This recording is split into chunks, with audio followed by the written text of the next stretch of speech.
my vision for 2030 is a more participative governance and bottom-up leadership. Well, my vision for 2030 is by that time every person is well versed in IT and that we're using IT for disaster mitigation and rescue. And probably with all the disasters coming our way, we could help people as much as we want and at the least possible time. My vision for 2030 is that for the Philippines, better traffic condition and also for us to be prepared, but better preparation for typhoons that will come to our country, and also I don't know if I can for corruption to be abolished if it's possible for 2013. So that's all.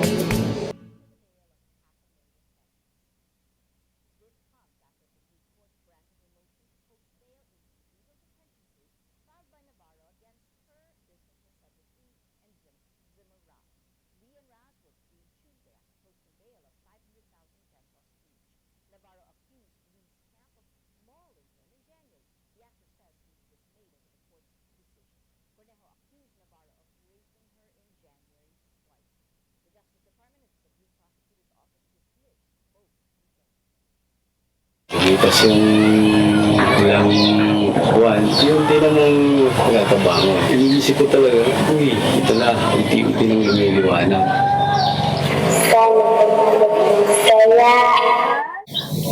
Ako'y China. Nagkapalo ako. Ang pagbagyo. Kami ni Mama, nakato kami harong. Nagbaha. Nangos na wala gihapon. Ato akong bang ang table.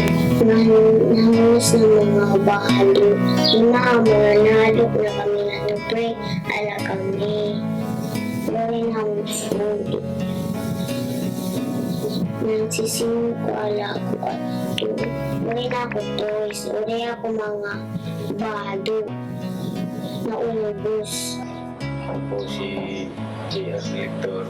Nung araw ng bagyo na duty kami noon, office mate namin, may volunteerism din kami sa pag-rescue. Nagkataon lang na malakas talaga yun, hindi na kami nakapagtulong ng mga tao kasi natrap na kami sa loob. Tapos wala na talaga. Baka kami yung masawin. Paglabas namin sa office, wala. Sila lahat. Halos mga paniwala. Lalakad pa uwi. Hindi na lakad yun eh. Parang magapang nasa office hanggang sa bahay. Pagdating ko ng bahay, sira na. Kung natumuli yung luwag yun, wala ang tao sa bahay. Pero hindi tayo kung nawawala ng pag-asa dun. At buhay ko naman, marami na rin tayo. Lahat yun ay skip para sa akin, sa kapatang. So, alam ko naman, lahat ng pag-isigan ay kapuntas na yun na kasaganahan. Tis-tis lang. Kaya nga eh, I am free to dream.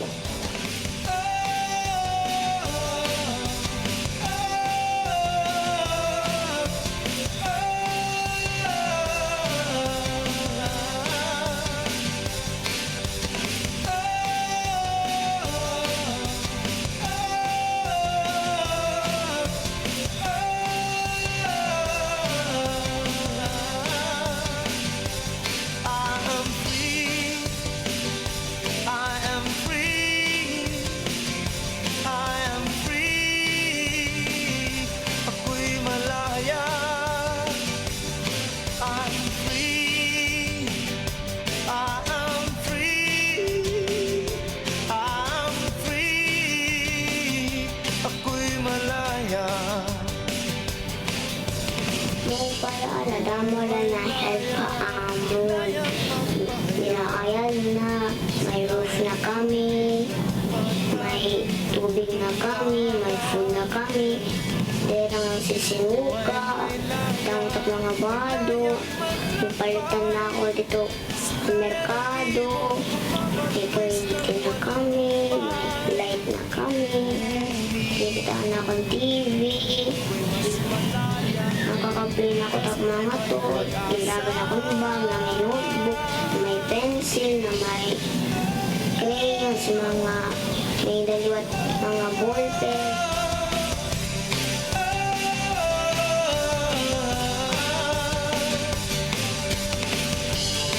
Ay may layang managinig. Silayan ang awit mula sa pusong umiibig. Kung nakikita ko lahat ng tao, parang ito kayo. Ito yung wala ng pag-asa. Buhay kayo. Pasalamat kayo ito. Buhay kayo. Ngayon, wala na tayong magagawa sa mga namatay. Tulungan na lang tayo. Lumilipas ang panahon, kabiyak ng ating gulita. Ang mga puno't halaman, bakit kailangan lumisan? Panapanahon ng pagkakataon, may babalik ba ang kahapon? After ng Irlanda, naniniwala ako na may pag-asa.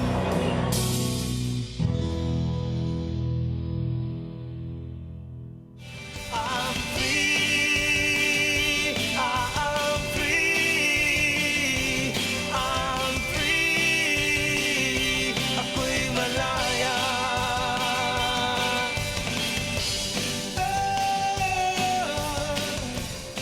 Let's all rise for the national anthem.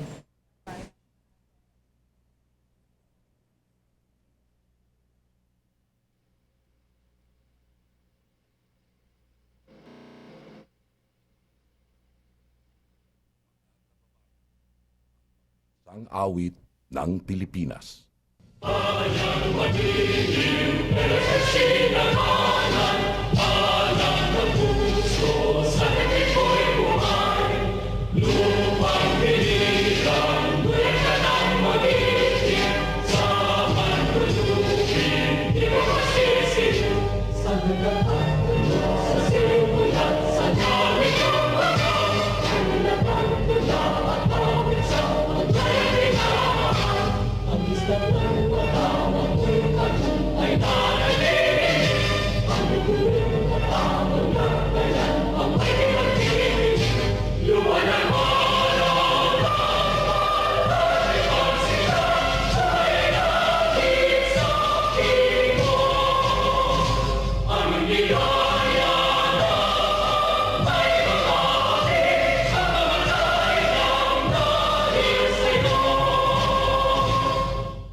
Please take your seats.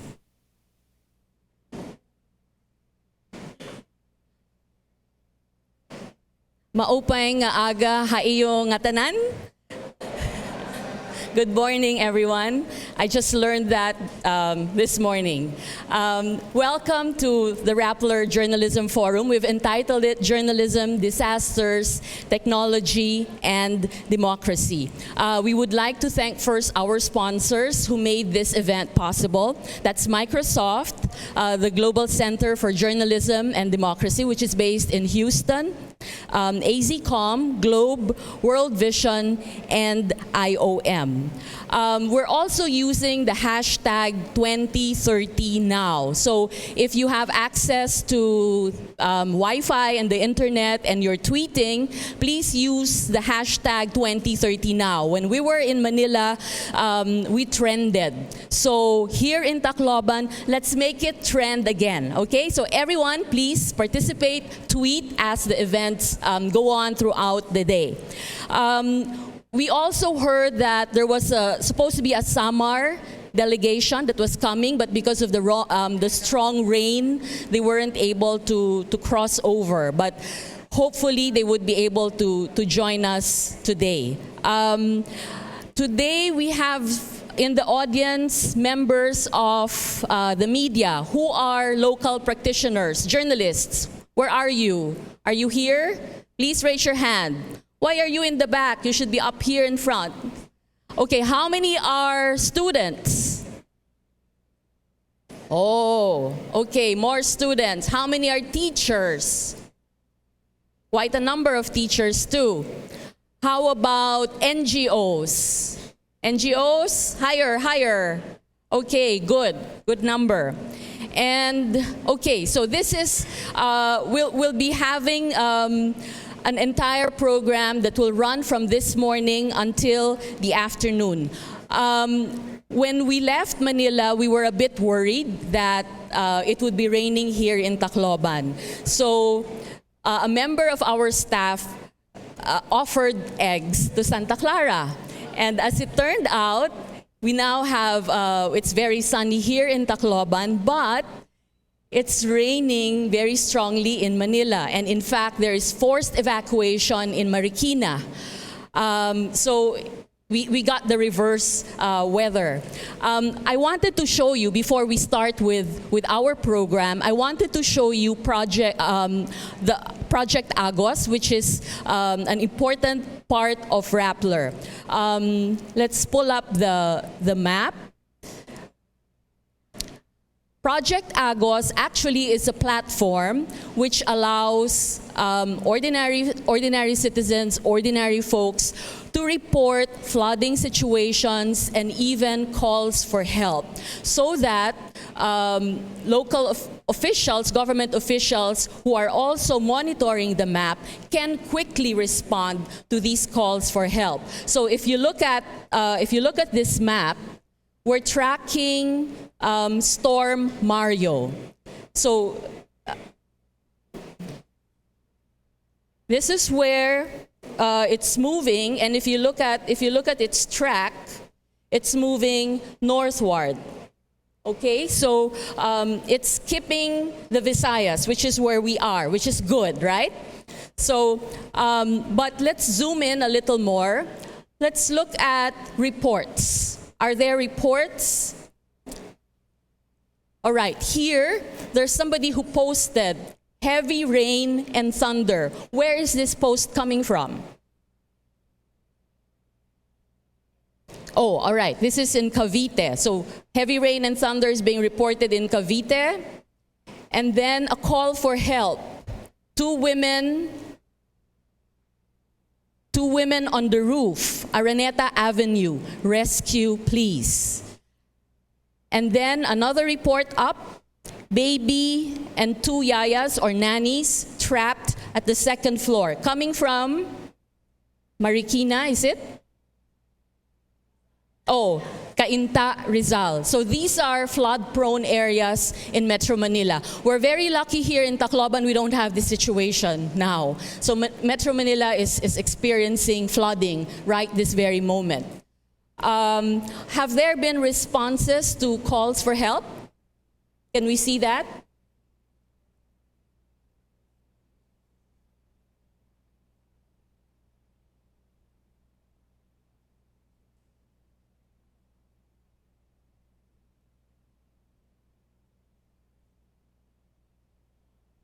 No? All right, because what happens is once there's a call for help and then somebody responds, there's an immediate notice that the call for help has been addressed, and I guess that could be taken off. So what we would want you to do, and you will see this tomorrow during the presentation, if, for example, in the future you find yourself in a similar situation, all you'll have to do is go to agos.rappler.com and you will be able to see a map. A map will always be uploaded and activated whenever we find ourselves in a disaster situation. And if you want to report flooding or just a general situationer, that winds are very strong, there's lightning, there's thunder, we're afraid, we need your help, we need your prayers, whatever. You can just tweet that, and it will right away reflect on the map. And people who are accessing the site will be able to see your tweets, and they can actually respond to your tweet. So if you have parents in Manila right this very moment and you want to reach out to them, you can in fact tweet from where you are now. And for those who are in Samar, if they want to tweet the situation there, they can do the same thing, and we will see it reflected on the map. So these are exciting times for us. Technology is making disaster response and reports and situationers very, very visual, so that you're not groping in virtual space. So you can see it on a particular site, and you can see it on Rappler. For today, I'd just like to walk you through what the program will look like, so that you will know what to expect. We will begin with Maria later. Maria will do our keynote, and Maria will be followed by Ms. Kelly Arena of the Global Center for Journalism and Democracy, which is our partner for today's event. And then we will move on to preparing for natural disaster reporting. So those of you who aspire to be journalists, and even those who are practitioners, this particular session should be very helpful. There will be very practical tips that will be given to you. And then we will have a short break.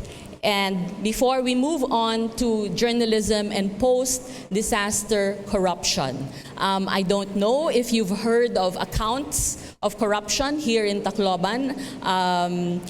Rehabilitation has been rather slow, maybe, and there could be various reasons for that.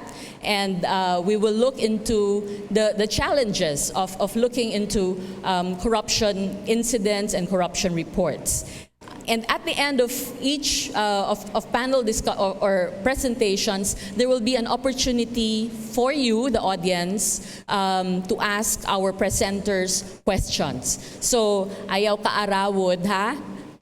Please ask your questions. All right, and then after the panel discussion, then we will break for lunch. We will have about an hour of lunch. Okay, they pulled up something here. There was a call for help to women on the roof of Shell, Araneta Avenue. And so there have been updates, 20 now stranded. People need medical kit for asthma. 20 people currently trapped. And then a response. PNP is on the way, also coordinating with Red Cross. So there are constant real-time updates so that you don't feel helpless. You know that something is being done about your call for help. And that's very, very important. And I know that you're from here. You experienced the most horrible storm to ever hit land. And you know that you feel more secure if you know that help is on the way. So this is great. We will use this tool, and hopefully you get to know it a little more tomorrow.